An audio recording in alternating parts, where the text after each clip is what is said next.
There was a banyan tree. All know that banyan tree is very large, but the fruit is so small and the seed is atomic. Bring one fruit, Uttalaha tells Svetaketu. And he says, Idam Bahava, here is the fruit. Bindati, split the fruit, break the fruit into pieces, says the father. Binditi, break it. Bhinnam Bahava, I have broken it. Kim Atra Pasyastiti. Now, what do you see inside? Kim Atra Pasyastiti. He says, Anvaya, I see small granules. We have seen banyan tree. How many fruits are there in the tree? How many seeds are there in each fruit? Innumerable, countless, very tiny, atomic seeds are there. How small they are? And you can contrast the smallness of the seeds with the largeness of the tree, which is banyan. Anvaya ivema danaha.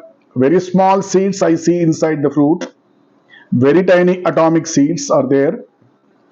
Asam angaikam binditihi. Now you can split one small seed. It's very difficult to split. Binna bhavat iti. I have split it. Kim atrapas estiti. Now inside that very little atomic seed, what do you see? Asked the father. Nakim channa. I do not see anything. Our naked eyes cannot see what is inside a little seed. There is a small jelly like very tiny invisible essence.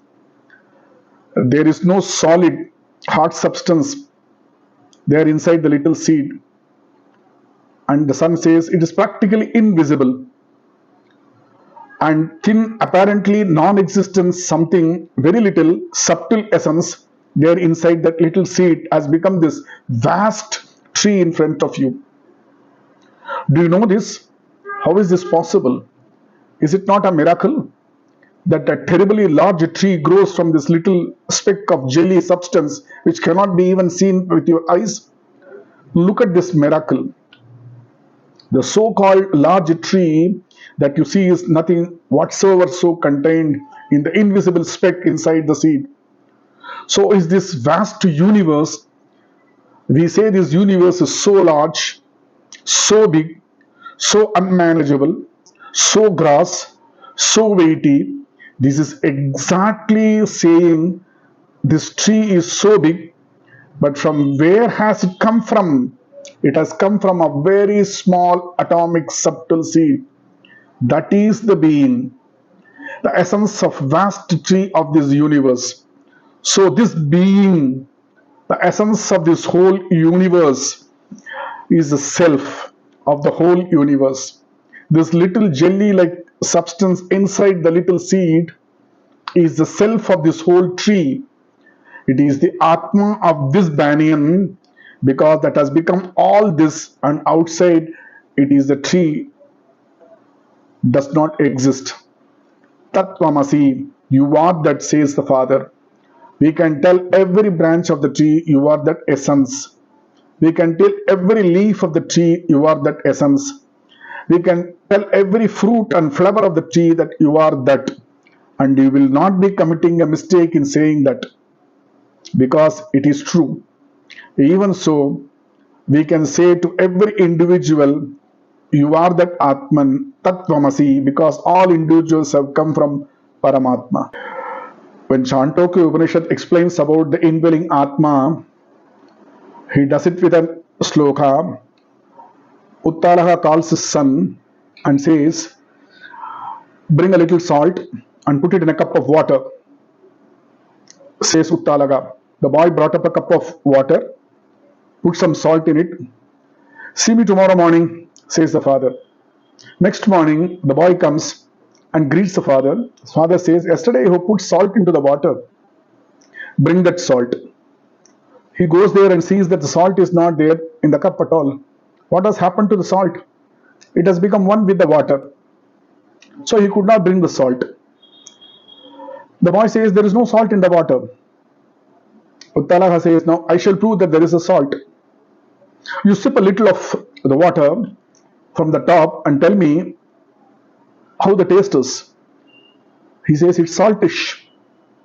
You sip a little from the middle and tell me how it is. And he says it's salty. Now tell me, does the salt exist there or not? Yeah, yes, it does exist. But you cannot see it, is it not? Yes, I cannot see it. Now, this is a proof that though we cannot see a thing, it can exist. Because that salt is dissolved in water, the former cannot be seen through the eyes, but through some other means, the organ of taste, we can discover that it is there.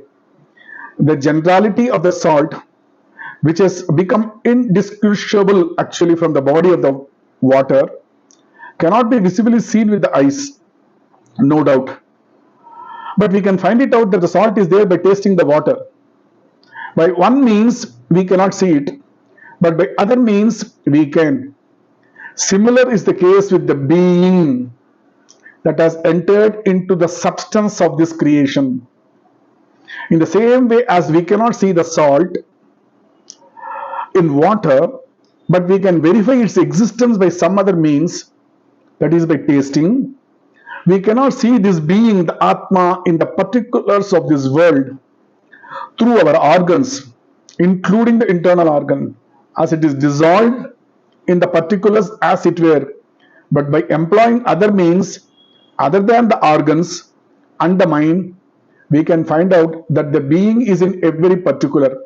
For that, we need the help of the Paramatma.